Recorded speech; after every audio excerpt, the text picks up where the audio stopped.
고린도전서 11장 23절부터 29절.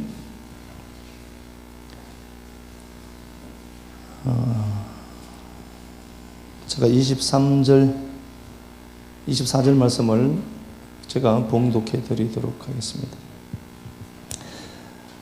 내가 너희에게 전한 것은 주께 받은 그 신이 곧 주 예수께서 잡히시던 밤에 떡을 가지사 축사하시고 떼어 이르시되 이것은 너희를 위하는 내 몸이니 이것을 행하여 나를 기념하라 하시더라. 그 떡이라는 말씀의 제목으로 하나님 말씀 우리 함께 나누도록 하겠습니다. 성찬인데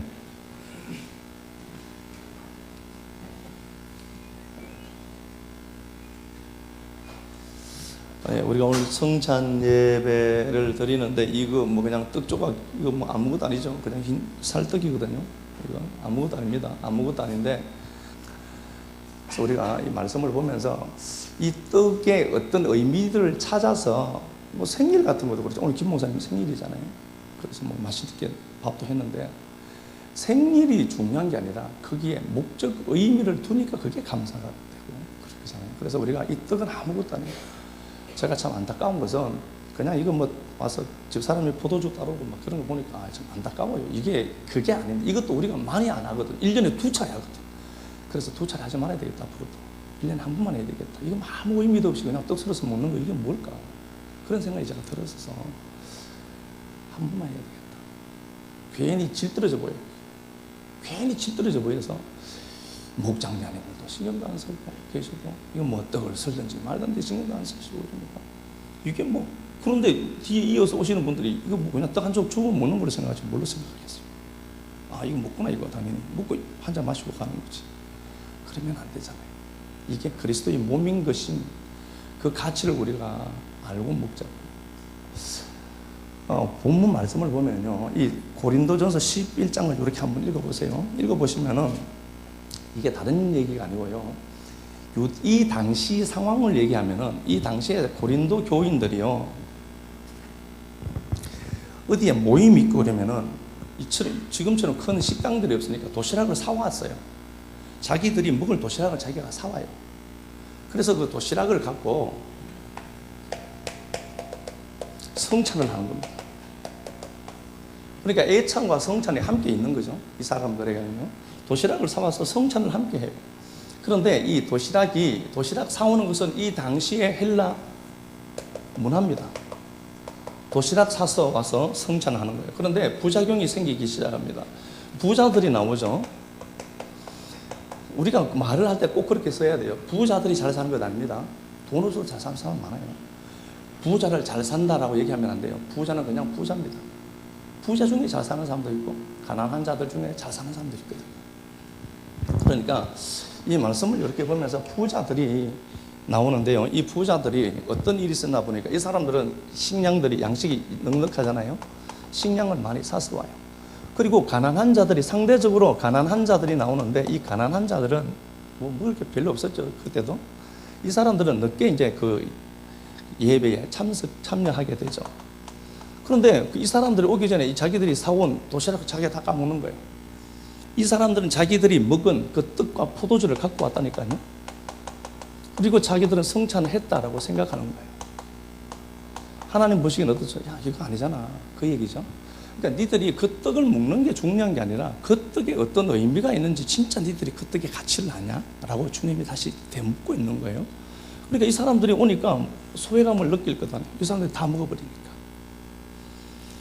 근데 이 성찬이라고 하는 게 그 의미가 아닌데 그들은 그랬던 거예요. 그러니까 사도 바울이 이런 얘기를 해요. 21절 한번 가볼게요. 21, 펴놔봐. 폈어.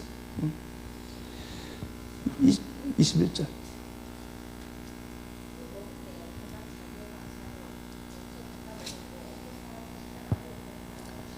어떤 사람은 이게 포도주를 너무 과하게 먹어서 성찬의 의미도 없이 먹고 마시는 걸로 전략해버려요. 먹고 마시면. 먹고 마시면 됩니다. 이게 목적은 아닌데 이렇게 된 거예요.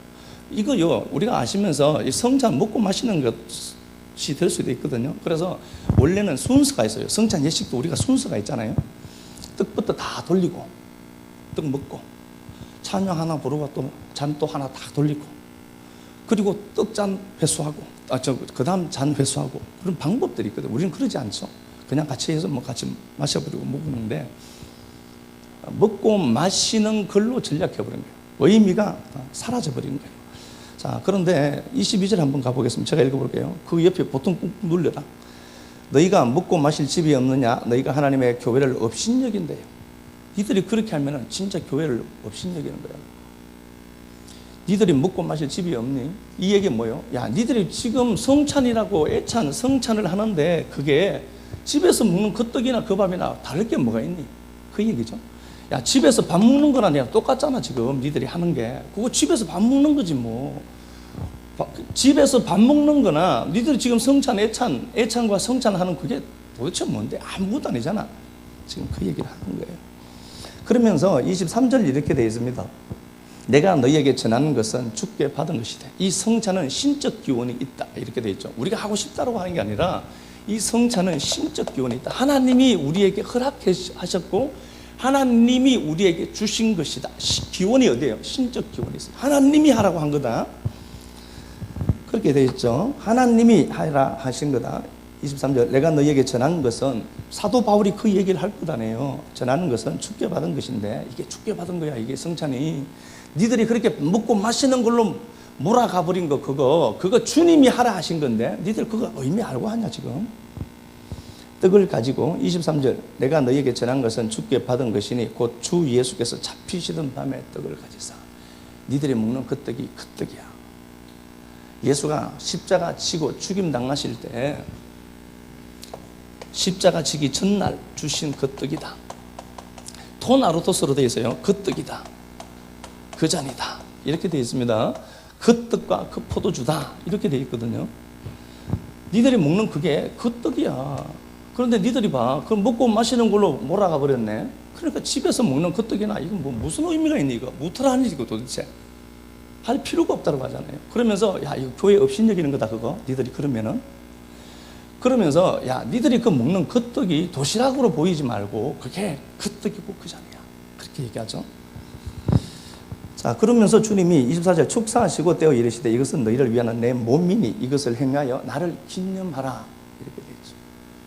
아남네시스인데요. 아나 위의 것으로 회상하고 기억해라는 단어예요. 단순히 기념하라는 게 아니라 꼭 행해서 하라 하는 게 아니라 그 얘기가 아니라 아남네시스가 위의 것으로 윗것으로 니들이 기억해야 돼. 아래 것으로 행하면서 위에 그것으로 알아먹어야 돼 라는 단어예요. 그러니까 이 떡을 내가 그냥 먹는 게 아니라 이야 이 떡이 바로 주님이 말씀하신 그 하늘 양식 그 떡이네로 알고 먹어야 된다 그 얘기예요. 그러니까 보세요. 제가 늘 말씀드린 것처럼 예수를 어린 양으로 얘기하잖아요. 그 양이 우리에게 들어오기까지는 예수가 십자가에서 죽어서 각떠서 그 살덩어리 고기 덩어리들이 분해되어서 그걸 내가 구워서 먹는 거거든요. 그러면은 내가 지금 먹는 게 예수가 통째로 양으로 있으면 우리는 못 먹어요. 그 예수가 십자가에서 잘게 잘려져서 그 예수 그리스도의 몸, 그 고기가 우리 안으로 들어온 거예요. 그러면 내가 고기를 먹었네. 그러니까 나와 고기가 연합하는 거잖아요. 그 고기가 내가 된다니까요. 그렇잖아요. 그러니까 니들이 그것 알고 먹어야지. 그냥 저거 아무것도 아니다 저거. 그 떡, 그 잔이다. 이렇게 되어 있습니다. 그러니까 이 당시에 왜 이런 일들이 생겼는가를 이제 먼저 한번 보면은요. 성찬을 하는데 왜 이게 이렇게 잘못 변질된 것으로 끌려가 버렸는가를 보면은 이 사람들이 목적이 틀렸기 때문에 그렇습니다. 사도행전 2장으로 한번 가볼까요? 사도행전 2장 가봅시다. 2장 42절 한번 가봅시다. 켜졌나 그거? 우웅 눌러봐. 사도행전 2장 42절 한번 읽어봅시다.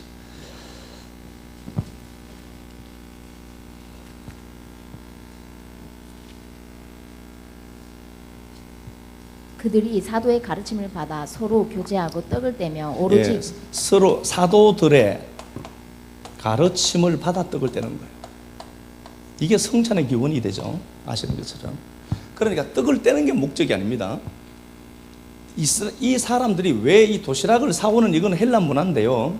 이게 어떻게 이제 보고만 해서 어떻게 받아들여졌는가 보면은 사도들이 가르치잖아요. 그 가르침이 길었거든요. 그 가르침을 하고 나서 그들이 사온 도시락을 먹은 거예요. 함께 떡을 뗀 거예요. 그러니까 떡 떼는 것은 반드시 구심점이 있어요. 말씀이 구심점 되어서 떡을 떼는 거예요. 그래서 교회는 돈이 구심점도 아니죠. 돈을 목적으로 하는 모임이 아니죠, 교회는. 그리고 교회는 어떤 오락이나 내가 좋아하는 것들을 해가는 곳이 아니기 때문에 그게 구심점이 되지도 않습니다. 교회는 오직 말씀이 구심점이 돼야 돼요. 그 말씀 때문에 붙어 있는 거죠. 아니면은요, 이 말씀 때문에 아니면 여기 있을 필요 없다니까요. 비싼 돈 주고 왜 이리 이 자리에 계세요? 구원의 은혜가 말씀에 있으니까 말씀을 구심점에 두고 그 말씀을 나누기 위한 떡이었다. 이렇게 되어 있네요. 다시 한번 볼게요. 46절. 날마다 마음을 같이하여 성전에 모이기를 힘쓰고 집에서 떡을 떼며 기쁨과 순전한 마음으로 음식을 먹고. 예, 날마다 그래서 그 성전에 모여서 그 말씀을 교제하면서 말씀의 교제를 위한 떡이었다. 이렇게 되어 있네요. 사도행전 20장으로 한번 가봅니다. 7절.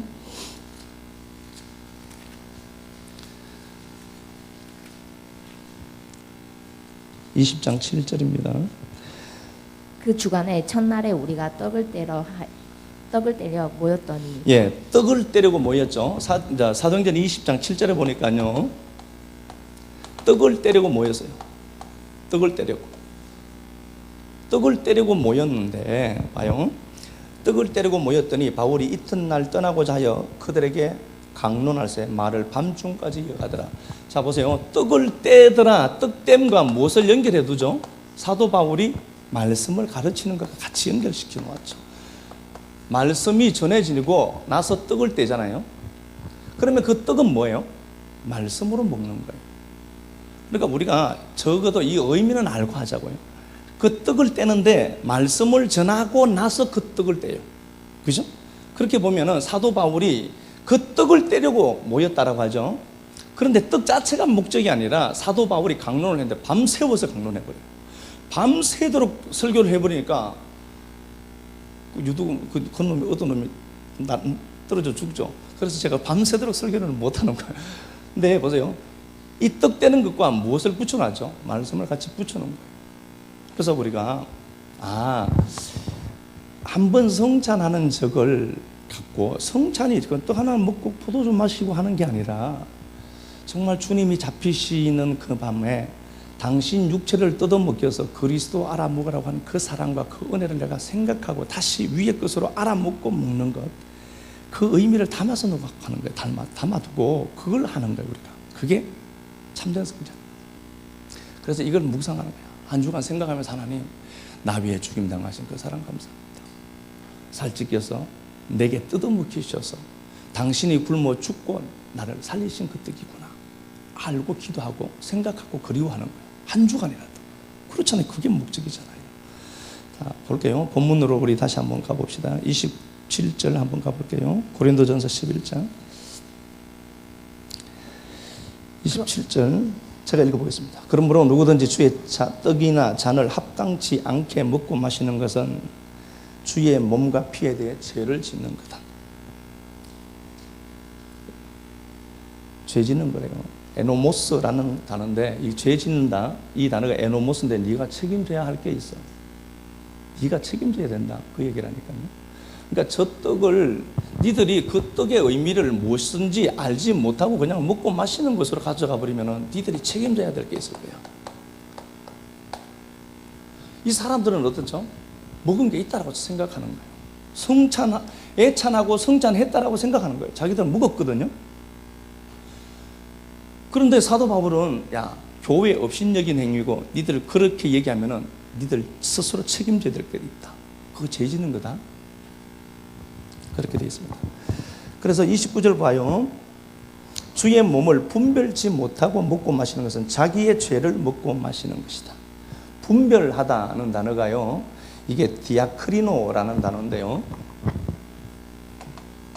디아크리노라는 단어인데 무엇을 통하여 무엇을 통하여 크리노 결정하다는 단어거든요.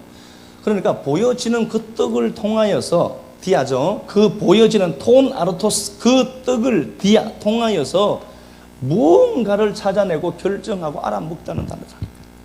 그러니까 그 떡, 니들이 먹는 그 떡 한 조각을 그 떡으로 보지 마. 그거 집에서 먹고 마시는 거랑 똑같잖아. 그러면은 그거 먹으면서 니들이 그걸 위의 것으로 알아먹고 그 내게 양식 주려고 몸부림쳤던 그 사람 좀 기억하고 알아먹어라. 그 얘기란 말이에요. 그렇게 되어 있습니다. 그러니까 성찬의 의미가요, 단순히 성찬하고 뭐 떡 한 조각 먹네 그게 아니라 주님이 나를 기억하시고 나 같은 인생 버리지 아니하시고 당신이 십자가 지는 행위를 말씀하시잖아요. 십자가 지기 전에 잡히시는 그날 밤에 이 행위를 하셨으니까 야 내가 죽어서 니들에게 그 양식 되어준다. 내가 죽어야만 니들이 그 양식으로 배불리 먹을 거야. 주님이 그걸 말씀해 주신 그 의미를 니들이 알아먹고 이 성찬 예식에 참여해야지. 그게 죄가 아니야. 그렇게 얘기한다니까. 그러니까 이게 목적이 아닙니다. 이건 뭐 아무것도 아니라니까요. 그냥 백침이야. 그런데 이걸 생각하면서 이 땅에서 하나님 이 떡을 디아크리노 저 떡을 통하여서 내가 그 사랑을 알고 그 사랑에 감사합니다. 그렇게 알고 네가 참여해야지. 그 얘기잖아요. 그러니까 보세요. 그 떡이 어떤 사람에는 그 떡이 될 수도 있고 어떤 사람에는 그 떡은 집에서 먹는 떡과 다를 게 하나도 없어요. 그냥 백찜이야. 어떤 사람에게는 그게 그 떡이 돼요. 그 위에 하늘 떡이 되는데 어떤 사람에게는 그건 집에서 먹는 그 백찜이랑 똑같아요. 맛도 더 없어요. 그보다. 그러니까 이 떡을 내가 대하는 태도를 내가 한번 보라고요. 이걸 신성히 하자 이게 아닙니다. 이 의미를 제대로 아는가. 그걸 알고 참여하죠. 주님이 저렇게 십자가에서 내 양식 떼려고 죽으셨구나. 그걸 아는 거죠. 그죠? 우리가요, 기적과 표적이 다른 게 있습니다. 요한복음 6장을 보면은요, 디베라 바닷가에 있습니다. 디베라에 있어요. 목적지가 어딘가 보니까 가버나움으로 가요. 가버나움, 이게 가버나움, 나훔이죠. 긍휼, 사랑, 긍휼, 마을, 긍휼의 마을, 뭐 이런 뜻이고요. 이게 카파르로 보면은요, 이건 속죄라는 단어입니다. 속죄한 마을, 속죄가 있는 마을로 보면 돼요. 가버나움을요. 여기 있는데, 요 주님이 디베라 바닷가에서, 디베라에서 오병이어의 기적을 만들어요. 물론 빈들이겠죠. 오병이어의 기적을 만들어내는데, 디베라가 뭔가 보니까 로마 황제의 이름이에요. 로마 황제의 이름이 디베라인데, 아무리 이 땅에서 막강한 권력과 권세를 갖고 있어도 하나님을 모르면 짐승이잖아요. 알죠? 종기에 하나 깨닫지 못하면 짐승이거든요. 그러면은 디베라라고 하는 것은 무엇을 상징하는가 보니까 로마 황제의 이름인데 저기는 짐승들이 있는 곳이다 라고 되어 있죠. 짐승들이 있어요. 짐승들이 있는 그곳에서 주님이 보리떡 5개 물고기 2마리로 그들의 배를 채워 넣었어요. 배를 불리게 했거든요. 그러니까 이 사람들은 떡을 먹은 거예요. 자, 요한복음 6장 한번 가보도록 합시다. 의미를 우리가 자세히 한번 보고,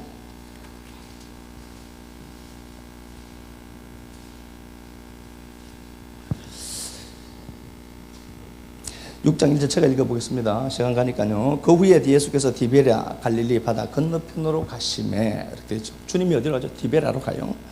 그곳에 이제 갔는데 6월절이 가까워요. 6월절은 어린 양인 예수가 죽는 시간이잖아요. 아시는 것처럼 그곳에서 보리떡 5개 물고기 2마리로 수많은 사람들을 먹이게 됩니다. 먹이게 되는데 그들이 어떻게 하는가 보니까요. 이 사람들 지금 다 그 떡을 먹어요. 먹는데 보세요. 이게 26절이고 자 12절 한번 가보도록 하겠습니다. 12절 한번 가봐요. 그들이 배부른 후에 예수께서 제자들에게 이르시되 남은 조각을 거두고 버리는 것이 없게 하라 하시므로. 예, 남았다는 단어 우리가 공부를 했죠. 페리슈오라는 단어인데 이건 단순히 잉여물을 얘기하는 게 아닙니다. 남았다라고 하는 것은 12광주리 떡이 남았죠. 남은 게 페리슈오인데 이게 차원이 다른 것이다라고 했죠. 차원이 특별한 거. 그런데 쟤들은 저 떡 먹었는데 저 떡이 무엇인지 몰라라는 단어라고 했어요, 이게. 그러니까 12바구니 남았다. 그만큼 풍족하게 먹이시는 하나님이다. 이렇게 얘기하면 안 되는 단어예요. 그 떡을 갖고 하나님 위의 양식, 그 양식 생명 되시는 자신을 설명했는데 그렇게 설명해도 쟤들은 그걸 몰라 먹었다 라는 단어예요. 그러니까 얘들은 모르는 거예요. 떡을 먹었는데 그 떡이 그 떡인 줄 몰랐다니까요. 자, 그런데 그들이 이렇게 고백을 합니다. 2절 한번 가봅시다. 2절. 2절. 큰 무리가 따르니 이는 병자들에게 행하시는 표적을 보았습니다. 예, 이 사람들이 예수를 따르는 목적이 뭔가 보니까 표적 보고 따랐대요. 표적을 보았다. 표적이라는 단어가 세메이온이고 히브리어는 오토잖아요. 다른 단어가 없죠. 세메이온이고 오토인데 이게 깃발, 표시, 상징이죠. 표시예요. 그래, 이 자체가 목적 아닙니다. 이건 하나의 표시입니다. 깃발이고 표시입니다. 그렇죠? 그 얘기예요. 그리고요, 기적이라는 단어가 있잖아요. 이게 팔라라는 단어거든요. 기적이라는 단어는 팔라라는 단어를 써요. 기적이라는 단어는 단어 자체가 달라요. 기적이라는 단어는 팔라라는 단어를 써요. 테필라, 테라스네요. 헬라어로는 테라스고 히브리어는 팔라예요. 표적과 기적이 달라요. 아시는 것처럼. 이 사람들이 주님을 찾아왔어요. 떡을 먹죠. 떡을 먹었는데 떡을 먹은 이 사람들이 주님을 찾아왔다니까요. 이유가 뭔가 보니까 이 사람들 표적 봤대. 그런데 주님은 표적 보지 않았다라고 얘기하거든요. 자, 한번 가볼게요. 말씀 다시요. 26절 한번 가보도록 하겠습니다. 예수께서 대답하여 이르시되 내가 진실로 진실로 너희에게 이르노니 너희가 나를 찾는 것은 표적을 본 까닭이 아니요. 예, 이 사람들은 병 고치고 능력 행하는 예수를 보고 그걸 표적으로 보고 예수를 쫓아봤다라고 얘기하는데 주님은 니들 나 표적 못 봤다 이렇게 되어 있다니까요. 그러니까 제가 이 말씀은 뭘 의미하는가 보니까 이 땅에서 오병이어의 그 떡을 먹었어요. 실제 존재하는 그 떡을 먹었는데 그 떡을 먹었지만 이 표적이라고 하는 것은 거기 안에 담겨진 어떤 내용과 뜻을 함유하고 있죠. 그죠? 그러니까 보세요. 그러니까 그 어떤 사건에는 무슨 당신이 말씀하시고자 하는 메시지를 거기다가 함유시켜 담아둔 거거든요. 그걸 표적이라고 해요. 그런데 그 표적을 표적으로 보지 못하면 기적으로 봐요. 팔라라는 단어가 기이한 일이거든요. 놀라운 일이 단어거든요. 그러니까 그 표적이 나타나도 표적을 통해서 표적인 예수 그리스도를 넘겨받지 못하면 그건 기적이에요. 그 기적은요 모든 종교에 다 있습니다. 불교도 있다니까요. 그게 목적이 아니라니까요. 보세요. 오병이어의 이 기적이 어떤 사람에게는 이 사람들 표적 보았다라고 하는데 주님이 표적 못 봐서 얘들은 뭘로 본 거예요? 기적으로 본 거예요. 니들을 봐. 그 현상을 그냥 현상대로만 봤네. 그 떡 먹은 사람들 다 어떻게 되죠? 26절에 아풀림 니들은 멸망한다. 얘들은 먹었거든요. 얘들은 그 떡을 먹었는데 주님은 니들이 그 떡을 먹기는 먹었는데 기적으로 먹었으니까 나랑 아무 상관없어. 그걸 네가 표적으로 먹어야 돼. 이 사람들은 표적으로 먹었다라고 하는데 주님 보시기에 야 아니야 니들은 표적으로 먹지도 않았다. 그래서 어떤 역사가 나타나고 그게 중요한 게 아니라 그 역사에는 하나님이 말씀하시고자 하는 메시지, 말씀이 담겨 있나 안 담겨 있나가 중요한 거예요. 기적이 중요한 게 아니라니까. 자, 보세요. 36절, 38절 제가 읽어보겠습니다. 그 이거 아니네. 요한복음 이거 아니네. 26절 다시 보면 제가 예수께서 대답하여 이르시되 내가 진실로 진실로 너희에게 이르노니 너희가 나를 찾는 것은 표적 본 까닭이 아니잖아. 떡 먹고 배불러서 그렇잖아. 니들 기적이잖아. 니들은 기적 보았잖아. 주님은 어떻게 하죠? 야, 그 떡에 그 출처를 알고 니들이 표적으로 알아먹어야지. 이미 목적이 다른 거예요. 그래서 이 표적으로 이걸 기적으로 본 사람들이 요한복음 6장 15절에 예수를 임금 삼아 두려고 하는 거예요. 붙잡아 두려고 하는 거예요. 왜 그렇죠? 내게 유입되는 게 있거든요. 그 예수 때문에 내가 돈 벌어먹거든요. 예수 때문에 내가 이 땅에서 뭔가 먹고 사는 것이 생기는 거거든요. 그거 기적이에요. 그게 아니라 그 예수가 누군가를 알아먹어야 되거든요. 근데 이 사람들이 떡을 먹었는데 그 떡이 그 떡으로 이해되지 못하는 거예요. 그러면 그건 기적이에요. 그러니까 기적을 본 자들이 죽었다는 말이 시편에 그래서 나오는 거예요. 그게 목적이 아니거든요. 예수 그리스도는 이미 이 땅에 출생할 때부터 그 당신은 표적으로 오셨죠. 누가복음 2장 12절에 한번 가볼게요.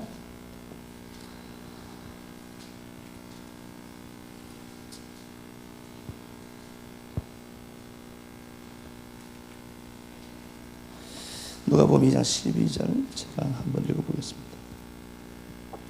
제가 읽어보겠습니다. 11절 봅니다. 오늘 다윗의 동네에 너희를 위해 구주가 나셨으니 누구예요?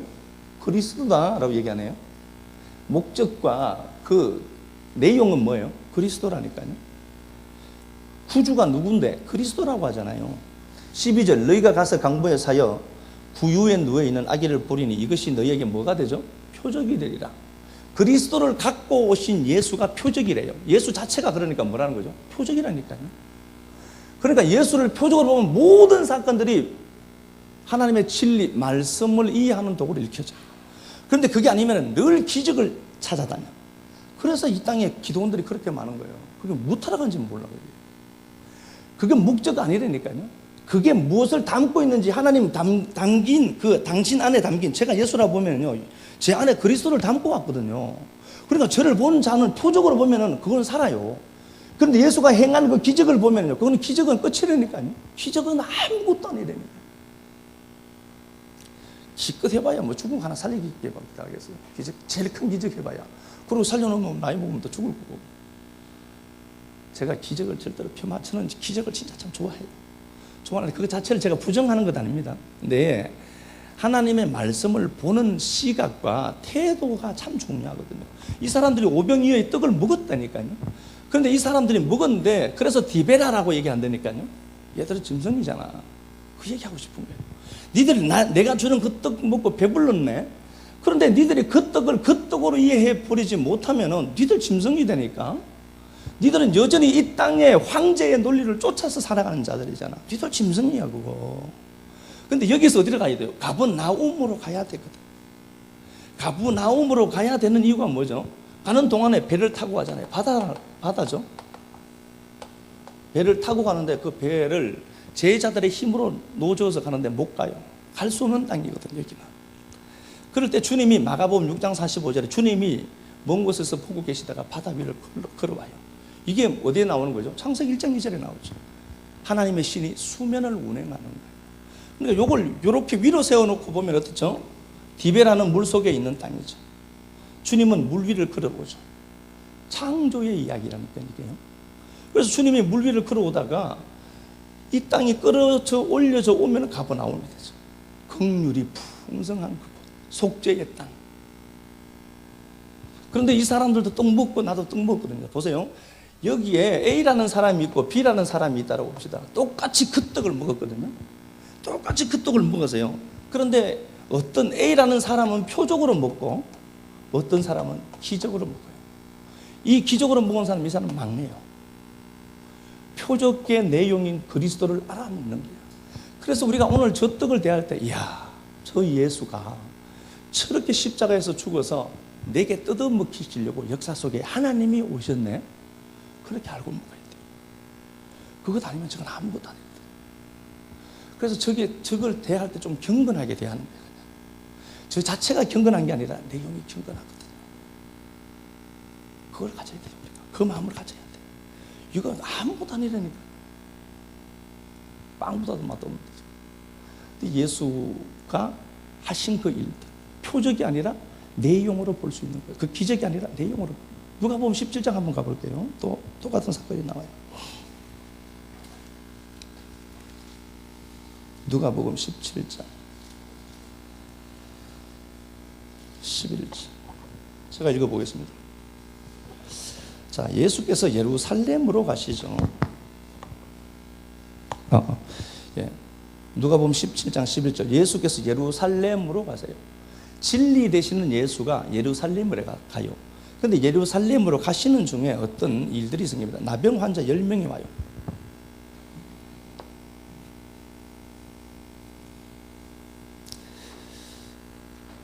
나병 환자 10명이 와요. 10명인데 이 10명이 예수를 부르죠. 선생이여 이렇게 되어 있죠. 다시 한번 가볼게요. 13절 그 10명이 예수를 만나 멀리 있어서 문둥병자들은 부정하기 때문에 사람과 가까이 하면 부정하잖아요. 만진 사람도 접촉한 사람도. 그러니까 문둥병자들이 멀리 떨어져서 예수를 불러요. 부르는데 예수 13절 소리를 높여 이르되 예수 선생이여 이렇게 되어 있네요. 에피스타테스인데요. 예수 선생이여 이렇게 되어 있거든요. 에피스타테스.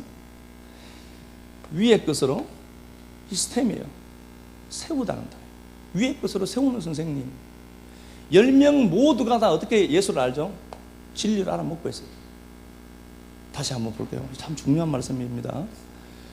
10명의 문둥병자들이 있는데 죽어가는 거예요. 그런데 그 예수를 부르는데 디다스칼로스라는 단어도 있어요. 예수를. 선생이라는 단어가 디다스칼로스라는 단어가 있어요. 요건요, 누가복음 7장 38절에 보면은 그 예수가 시몬 집에 가죠. 시몬 집에 갔는데 죄인인 여자가 나오잖아요. 그 시몬과 대화하는 중에 주님 이런저런 얘기를 하시니까 시몬이 선생이여 라고 할 때는 디다스칼로스라는 단어를 써요. 그리고요, 요 에피스타테스는요, 위의 것으로 세우다는 단어거든요. 요 단어는요, 누가복음 5장 5절에 베드로가 예수를 만나서 선생이여 나를 떠나소서 나는 죄인입니다 라고 고백했을 때 제자들이 예수를 부를 때 썼던 단어가 이 에피스타테스예요. 아무나 쓸 수 있는 단어가 아니에요, 이 단어가. 그러니까 이 에피스타테스라는 이 단어는요, 전부 그런 목적으로 적혀 있어요. 주님이 이제 저 광풍이는 그곳으로 이제 이동해 가시잖아요. 이동해 가실 때에 그 주님이 이렇게 얘기하네요. 야, 저편 가자. 그라사 지방으로 가자라고 하니까 풍랑이 있는 배에서 주님을 막 깨우죠. 선생이여 우리가 죽게 된나이다. 이게 이거예요. 에피스타테스예요. 이건 제자들이 예수를 부르는 거예요. 그러니까 그 예수가 누군지는 알고 있는 자들이 부르는 소리예요. 요건요, 디다스칼로스는 그냥 존칭어고요. 이 나병 환자 10명이 에피스타테스를 부르거든요. 예수를 아는 사람입니다. 예수를 안 되니까. 아는데 주님이 이 10명 중에 한 명, 10명 모두를 문둥병을 고쳤는데 이 10명이 내려가요. 그 자리에서 고치지도 않고 그들이 야, 제사장에게 내려가서 네 몸 보여라 라고 했는데 내려가다가 말씀도 어떻게 하죠? 믿는 자예요. 주님이 말씀, 이 당시에 주님을 만났을 때 곧바로 안 고쳤거든요. 가라. 그러니까 그냥 말씀 믿고 가요. 그러면 뭐예요? 말씀까지 믿는 힘이 있는 자들이에요. 그런데 가다가 한 10명이 고침받고 나서는 한 명이 돌아와요. 이게 그 내용이죠. 9명은 예수를 아는데 뭘로 안 거예요? 기적의 예수를 만난 거예요. 그러니까 자기가 고침받았지만 그냥 가는 거예요. 예수가 누군지 알 필요가 없거든. 그런데 이 한 명은 그 기적이 아니라 표적으로 본 거예요. 자기가 고침받고 나니까 예수가 누구인지 알아먹고 예수께로 오는 거예요. 그럼 기적과 표적은 이래서 다른 거예요. 여러분들의 삶에 기적이 있고 표적이 있을 수 있어요. 어떤 사람은 똑같은 동일한 상황 속에서도 기적을 붙드는 사람이 있고요. 그 사람은 100번 해도 그게 그거예요.